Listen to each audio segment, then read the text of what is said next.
The following review is intended for entertainment purposes and targeted for adult fans of the series.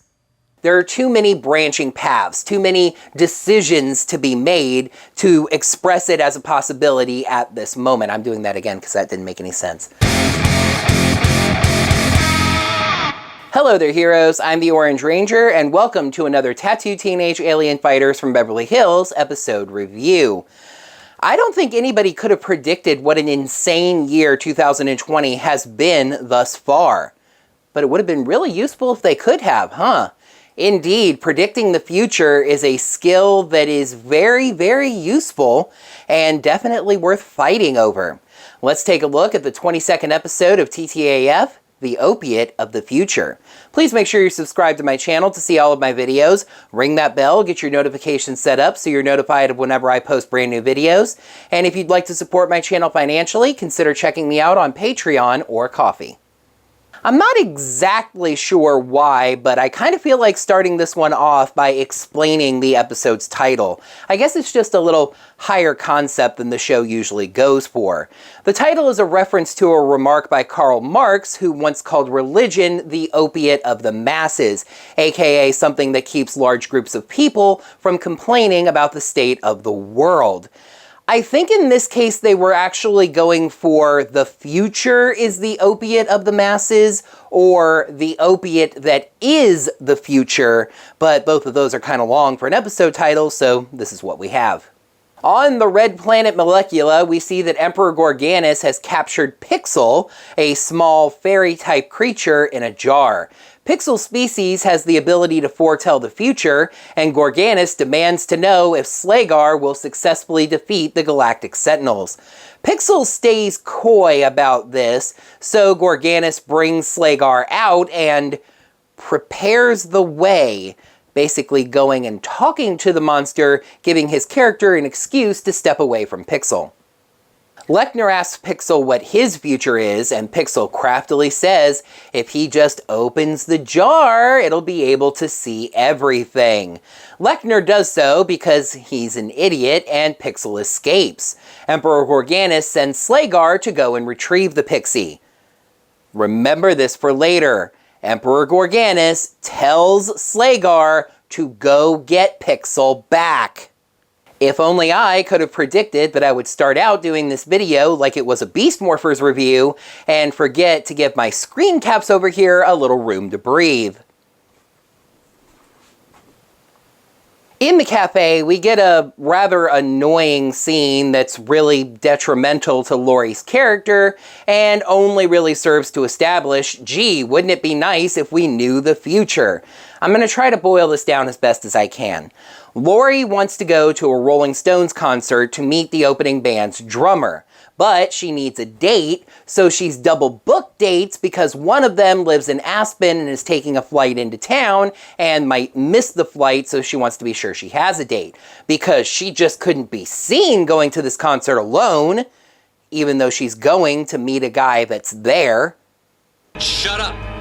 As in, close your mouth and stop talking. Mercifully, their tattoos flash, Nimbar giving Laurie the chance to be a superhero instead of a vapid playgirl. Slagar has been sent to a remote site on Earth. For some reason, Gordon shows up late saying his portal appeared in a freezer.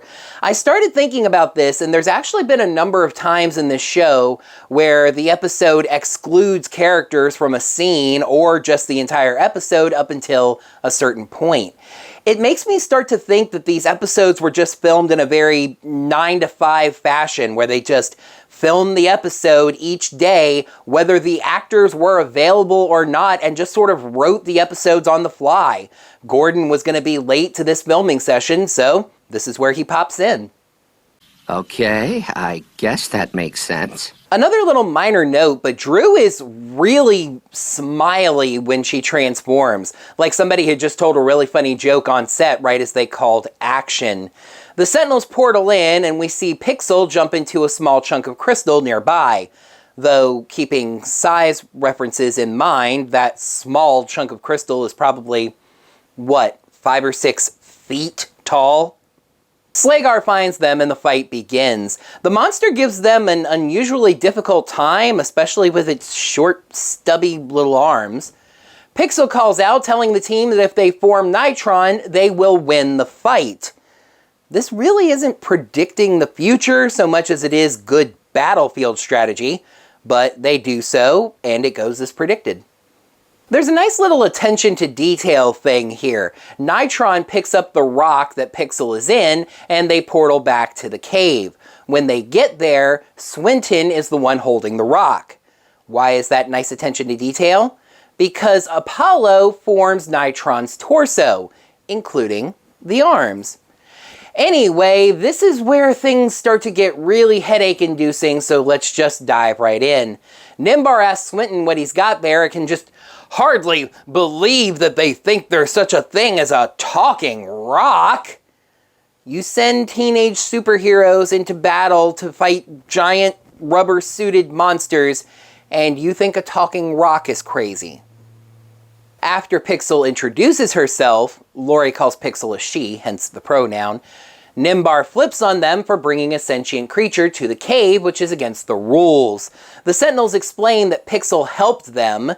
Again, this is a little tenuous. The prediction of the future was really just what they should have done anyway. Pixel says that Gorganis trapped her while she was traveling through a wormhole, and she's able to predict the future because she comes from a galaxy where there's no linear time. Everything happens in the present, even what we consider the past and the future. The Sentinels want to bring Pixel back to Earth with them, but Nimbar says she should really go back home. But Pixel says she can't go back home because she needs another wormhole to be able to do so.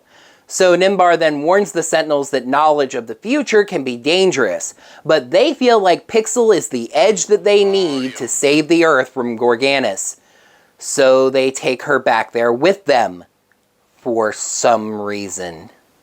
It gets even better, actually. Pixel says that she needs a source of light in order to travel, so Swinton pulls out a keychain flashlight that she can jump into. Except that she went through the first portal in the rock. It really just serves to explain Pixel being on the Earth sets with an ordinary prop that people wouldn't really notice or ask about. Anyway, what follows is sadly another weak scene in the cafe, as the Sentinels pepper Pixel with useless questions, except for Swinton, who says that Pixel should really be used for more important things. All the scene serves to do is establish Pixel saying that she can only predict the future based on decisions that she's asked about. To try and explain this, Gordon asks Pixel what the winning lottery numbers are, but Pixel doesn't have access to that information. Pixel would be able to tell Gordon if he would win the lottery if he bought a ticket. I mean, he'd get carded if he bought a ticket. He's in high school. But if he told his parents the numbers and they bought a ticket... Anyway, this doesn't really make sense either based on how Pixel is able to predict the future. If it's all the present for Pixel and there is no future or whatever, it doesn't really matter whether or not someone is making a decision. It's already happened for Pixel. It's just like telling someone what happened in the past. Also, Pixel predicted that Nitron would be able to win that last monster fight before the Sentinels decided to form Nitron. Everything's spiraling in on itself. What are these things in front of me? They're my own buttocks. Slagar returns, attacking in precisely the same footage that the Sentinels were shown the first time. The Sentinels ask Pixel what they should do. Should they form Nitron again? Pixel says if the Sentinels form Nitron, she foresees defeat. However, if they attack as a team from behind Slagar, she sees success. Nimbar urges them to be cautious, but they're confident. As Lori says, it's nice to know you've won the fight before it even begins. The Sentinels immediately follow Pixel's advice to attack Slagar from behind by summoning their weapons and firing from the front. In fact, only Apollo jumps over Slagar, and then they fire at the monster from all sides. Slagar retreats anyway, and as I was writing this episode, I paused it and put a guarantee right here before I even knew about the episode going forward that despite not following Pixel's advice whatsoever, they were going to go back to the cave and say that Pixel was absolutely right. I I was right! It was Drew that said it, for the record. The Sentinels take not following Pixel's advice at all as proof of her abilities and decide to skip ahead to the big question. Gordon asks Pixel if the Sentinels are going to defeat Emperor Gorganis. Pixel is silent. Lori nudges her, and she points out that they did not ask her a question that was related to time. So Swinton rephrases the question. Is it most likely that the Sentinels will win the war against Emperor Gorganis regardless of its length? Pixel says yes and no. Translating what Pixel says here, basically the war is going to last too long to make a determination on that right this second. There are too many branching paths, too many decisions to be made. Defeat is just as likely as victory, even against this very monster. For some reason, this is treated as a shocking reveal, even though it's the same situation as any other time. As dramatic as this is going to sound, this next scene gave me kind of a revelation about this show as I go forward reviewing it. I think I hate its heroes. At Drew's house, we learned that the Sentinels have agreed to split up their time and take turns with Pixel 1 hour each. However, Swinton went long because Pixel's answers were important to science or something. So Lori didn't get her turn to find out which date she should pick for the concert, and both of them canceled on her or something.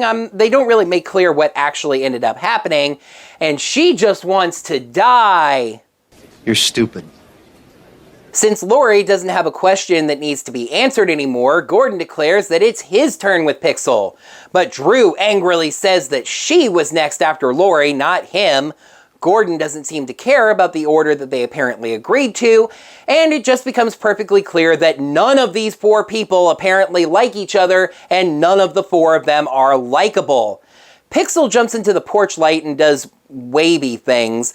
I thought this was hinting at the fact that she might start to resent the way that they were using her and fighting over her, but it's never addressed again. So I've talked a number of times in these videos about whether or not Gorganis had a plan or not, whether it was a good plan or a bad plan. He had a doozy of a plan this time, if we believe him. You see, he could just be bloviating. You may have noticed, that's one of my favorite words, by the way, bloviating. Or may have actually had a really cunning plan. He says he knew Lechner was going to let Pixel escape. In fact, he was planning on that. That, he says, is why he didn't have Slagar attempt to take Pixel back. What did I tell you folks to remember? The first time, he specifically told Slagar to go get Pixel back. This is what I mean. He could just be lying about this, trying to save face, or it could be his cunning plan. I guess we're going to have to wait and see. Anyway, 2 victories against Slagar with Pixel's help now has the Sentinels reliant on her. Now he'll take Pixel back and slay the confused, helpless Sentinels. And I love it when a plan comes together. The Sentinels return to the cave, getting ready for round 3 with Slagar. Nimbar doesn't see Pixel and congratulates the Sentinels on leaving her behind.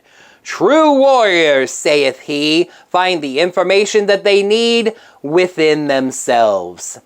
Hey, Nimbar, you know one of the most important factors in strategic warfare? Predicting the weather conditions.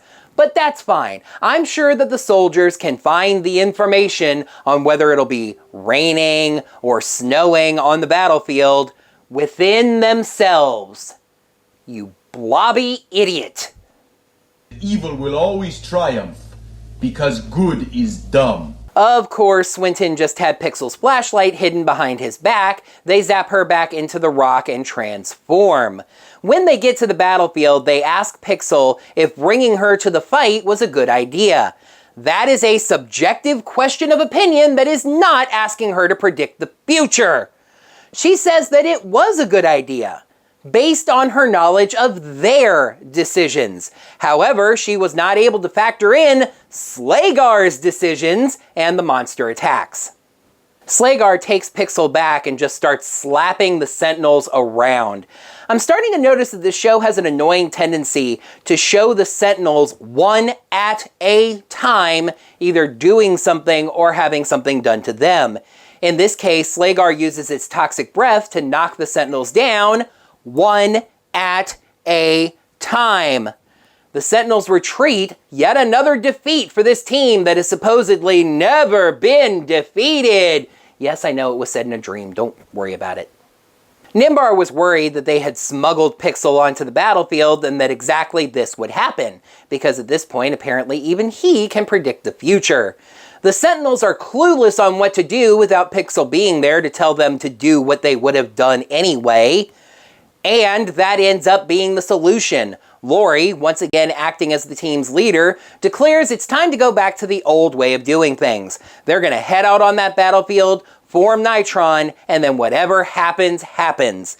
Now in writing here, I made another prediction. She states directly that their plan is to get out on the battlefield and form Nitron.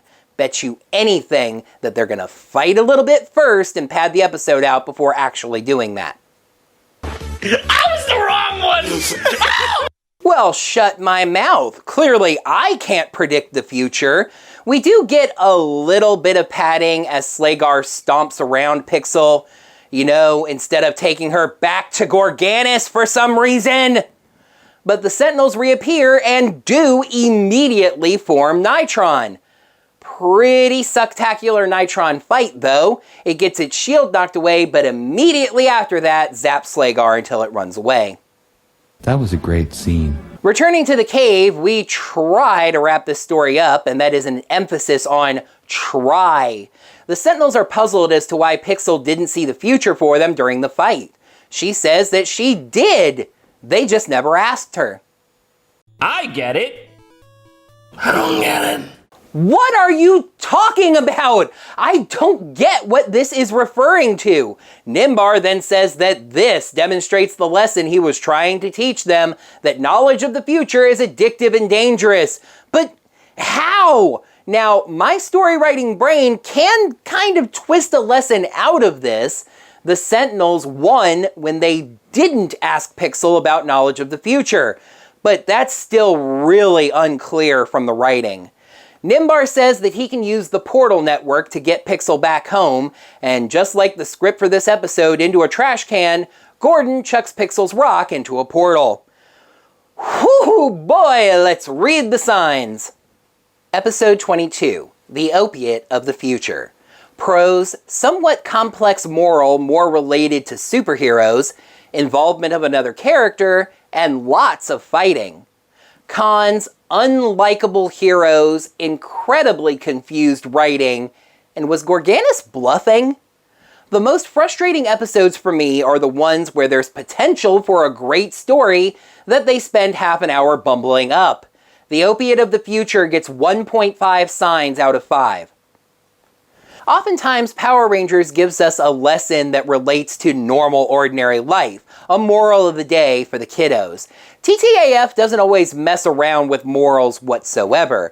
This episode feels like it has one, but it's more a lesson for the team than taught by the team. You can kind of take the moral of don't worry about the future and just live in the moment from this episode, but it's really more don't rely on predictions of the future in order to win your battles, which is something that more applies to superheroes. Or stockbrokers, I guess. The stories told on this show are incredibly centralized. There's a number of episodes where we only get the 4 Sentinels, Nimbar, Gorganis and Lechner, and the monster. So anytime the story focuses on any other character, it's refreshing. There's not very much to Pixel's character, but it's still a nice change of pace. And as it turns out, relating all 3 pros to this show's standard formula, normally we get a fight near the start of the episode, a fight at the end of the episode, and the human plot sandwiched in the middle. But since the plot this time centered more on the Sentinels and aliens and etc., this time we got 3 fight scenes and got to see Nitron twice in the same episode. Again, it was a nice change of pace. I really don't want to hate the Sentinels, but sometimes I feel like the show wants me to hate them. That scene with them fighting over Pixel is just endemic of the whole forced not friends thing that I've complained about a number of times before. Lori is a whiny, spoiled teenager who just wants to die because she double booked a date and it bit her in the butt. Gordon and Drew fighting over Pixel made them seem more like spoiled 5-year-olds than teenagers. Swinton was the only one who came across looking halfway decent in this episode, but even he falls victim to the same idiocy as the other three. When you're dealing with something high concept like time travel or, indeed, predicting the future, you need to write it very carefully to make sure that it stays consistent. But, like I said, at this point, I'm not really sure that these episodes were even written as much as just filmed around very loose concepts. They established that Pixel can only predict the future based on decisions that people make. By the end of the episode, she's predicting the future based on people's subjective opinions. What she can actually do is quite unclear and was kind of headache-inducing to try and figure out. I've praised Gorganis when he had a good plan and criticized him when he had a bad plan or didn't have a plan at all. This week, I really cannot tell, and that is still a negative. I can almost buy that Gorganis intentionally wanted the Sentinels to get a taste of Pixel's future-telling abilities in order to start relying on them, but him saying that he made no effort to get Pixel back before revealing this is contradicted by telling Slagar to go retrieve Pixel at the start of the episode. In the end, I'm left really unable to tell if he was just making this up as he went along or it was actually his plan. This episode ended up having something in common with Hamilton Comics' Mighty Morphin issue number 3, which I recently reviewed. They both crossed that line from charmingly bad into annoyingly bad. The heroes in this episode are just unlikable, and everyone else is incredibly confused. This episode had the potential for some really good world building, introducing a character that could be a strong returning ally. Instead, we get a weird episode that's not sure what lesson it wants to teach, and doesn't know what a lot of really important words mean. I predict that Totally Not 90s Dude is about to give us a peek at the 23rd episode of TTAF, Deja Vu. Whoa, dude, that's creepy! You're like psychotic! Do you have ESPN or something? Anyway.